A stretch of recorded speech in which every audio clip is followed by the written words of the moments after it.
Só és livre quando fazes o que não queres. Sabe essa frase do Kant? Ela é forte, né? Dá um nó na cabeça. É um soco no estômago, como você disse. Joga a gente direto naquela briga interna que todo mundo conhece. Exato. Aquela queda de braço constante, né? Entre os nossos impulsos, aquilo que a gente simplesmente quer, e as escolhas pensadas, o que a gente decide fazer. O desejo e a vontade. É essa dança aí, bem complexa, que a gente vai tentar explorar um pouco hoje. Uma dança que, no fundo, define muito de quem a gente é, né? E para nossa conversa, a gente está se baseando numa análise bem interessante. O título já diz tudo: o labirinto íntimo, entre o desejo que arde e a vontade que liberta. Perfeito. Então a nossa missão aqui é tentar desenhar um mapa desse labirinto, mergulhar nessas duas forças, desejo e vontade, que ficam puxando a gente, às vezes para lados totalmente opostos. Entender como elas funcionam, onde elas batem de frente. E quem sabe como a gente pode navegar melhor nisso tudo. Ok, então. Vamos lá, vamos desembrulhar essa ideia. Vamos começar pelo desejo. Essa força que a análise descreve quase como, sei lá, um rio subterrâneo, potente, constante. E para entender bem a natureza dele, o texto vai lá na psicanálise, em Freud, e traz o conceito de pulsão. Pulsão, essa palavra já tem um peso, né? Uma força meio bruta. O que o Freud queria dizer com isso exatamente? Olha, para Freud, a pulsão era tipo essa energia fundamental. Uma pressão que nasce do corpo, sabe? Das nossas necessidades mais básicas, físicas mesmo, e que exige uma resposta da nossa mente. É como se fosse um representante psíquico de algo que está acontecendo no corpo o tempo todo. Tipo um aviso, uma cutucada. Isso, o corpo cutucando a mente, falando: olha, tem uma tensão aqui, precisa resolver. E isso nasce de uma sensação de falta, né? De algo que está faltando para o equilíbrio. E o interessante que a análise aponta é que essa pulsão vive bem na fronteira, né? Entre o físico e o mental, corpo e psique. Exatamente. Não é só biologia, nem só psicologia. É a mente sentindo uma necessidade do corpo. O texto dá um exemplo ótimo para visualizar isso. Ah, sim, a imagem do bebê, chorando, desesperado, querendo leite. Isso. Ali não tem cálculo, não tem será que eu devo? É pura necessidade visceral, urgente, buscando alívio imediato para um desconforto físico. É o desejo puro, somático mesmo. Perfeito. O bebê não escolhe querer leite. Ele é tomado por essa necessidade. É avassalador. Essa é a essência da pulsão, do desejo lá na raiz. A matéria-prima da nossa energia, o motor que faz a gente ir atrás das coisas. Exatamente. Só que, e aqui tem um ponto-chave na análise, esse desejo bruto, essa pulsão, se não tiver uma direção, pode virar um caos. Como um rio sem margem, que sai alagando tudo. Isso, um rio transbordando. Leva tudo embora, sem rumo. É força pura, mas sem um propósito claro. Pode complicar a nossa vida. É aí que entra outra força. A vontade? Se o desejo é o cavalo selvagem, como o texto diz, a vontade seria o cavaleiro, tentando dar uma direção para essa energia toda. Aí já estamos falando de algo mais racional, talvez? Sim, mas não só lógica fria, sabe? A análise liga a vontade à inteligência e define inteligência como a capacidade de entender, de compreender, ter juízo, discernimento. É a capacidade de parar e pensar. Exato. Parar, olhar a situação, analisar as opções, as consequências. É um processo mais elaborado. E como a filosofia, principalmente o Kant, que a gente citou lá no começo, entra nessa história da vontade? Ele parece chave para essa diferença. Kant é fundamental aqui. Ele ajuda a gente a ver a vontade não só como escolher algo, mas especificamente como a capacidade de dizer não para os nossos próprios desejos. Dizer não? É. Quando a gente percebe que seguir aquele impulso pode ser ruim para a gente mesmo ou para os outros. Não é só um impulso diferente, é uma decisão ativa, muitas vezes contra o impulso inicial. Ah, entendi a diferença agora. O desejo quer satisfação agora. A vontade para e pensa. Mas essa satisfação é a coisa certa a fazer? É boa a longo prazo? Então a vontade funciona tipo um filtro, um momento de pausa para a gente se perguntar. Ok, esse desejo veio com tudo, mas ele me serve agora, tá alinhado com quem eu quero ser, com meus valores, meus objetivos maiores? Exatamente essa função. É a capacidade de adiar a recompensa, sabe?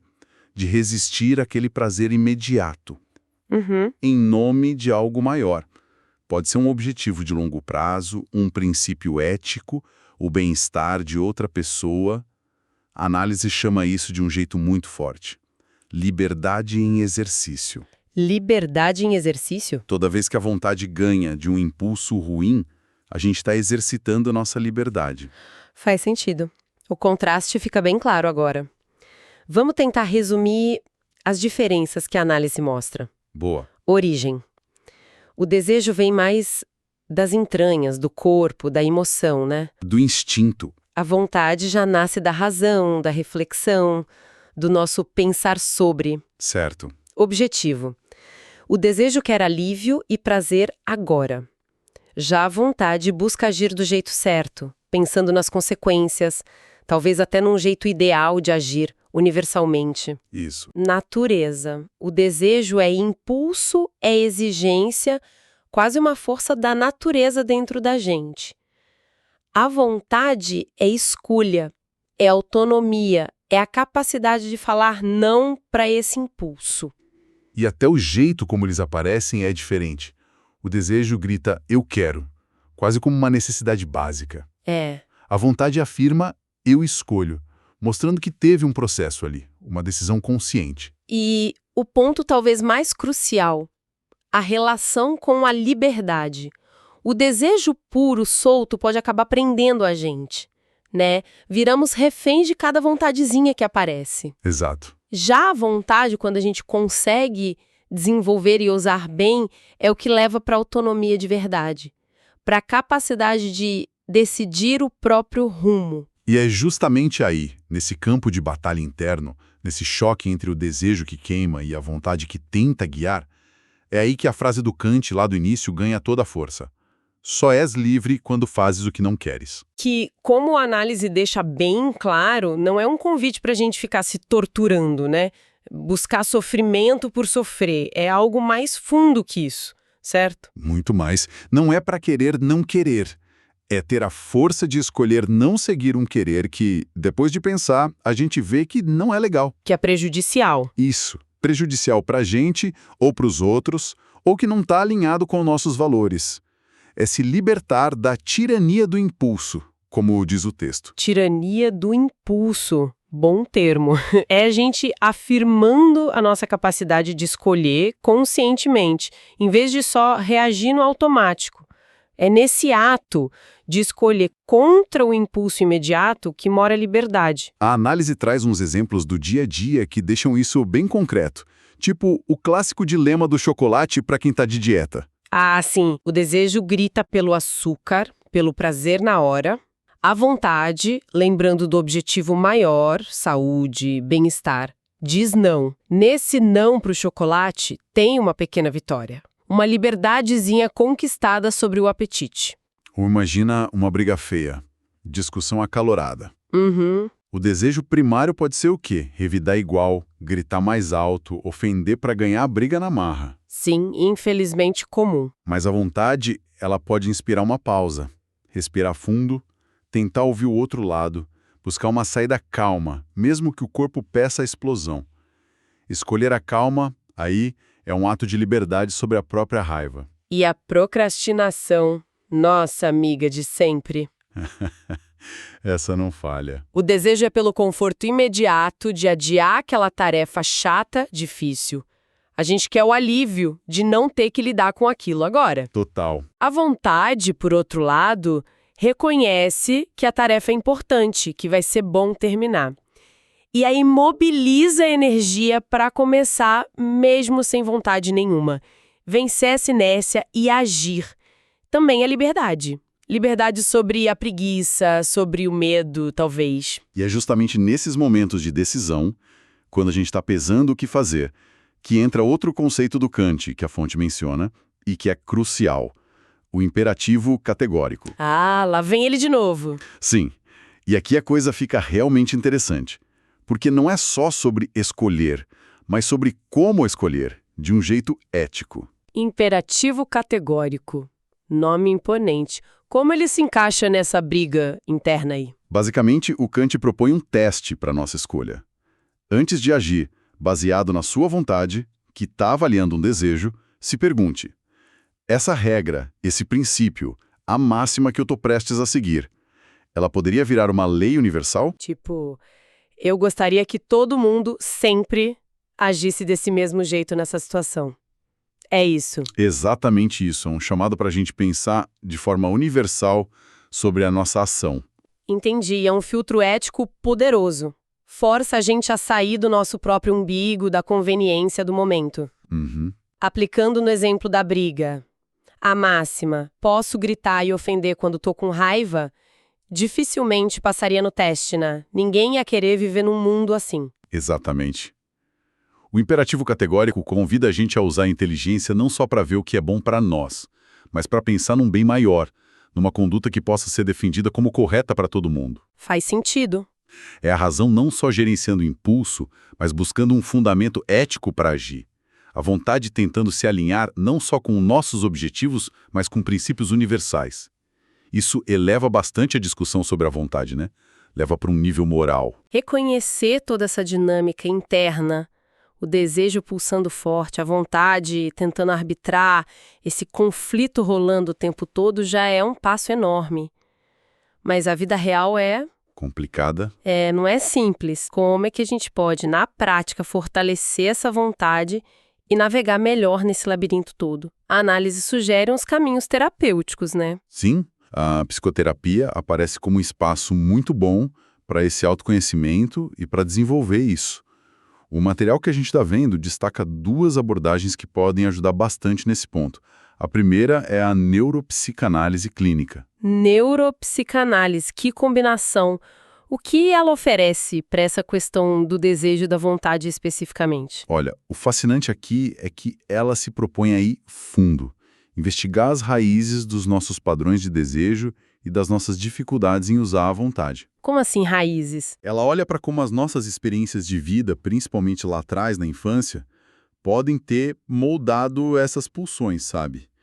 Criado uns caminhos no cérebro que favorecem certos impulsos ou reações. Ah! Ela conecta a nossa história pessoal, nossas emoções mais profundas e até como o nosso sistema nervoso funciona para entender por que certos desejos são tão fortes ou por que a vontade parece falhar em certas áreas. É um mergulho para desvendar as origens, muitas vezes inconscientes, desse conflito todo. Parece um trabalho de detetive interno mesmo.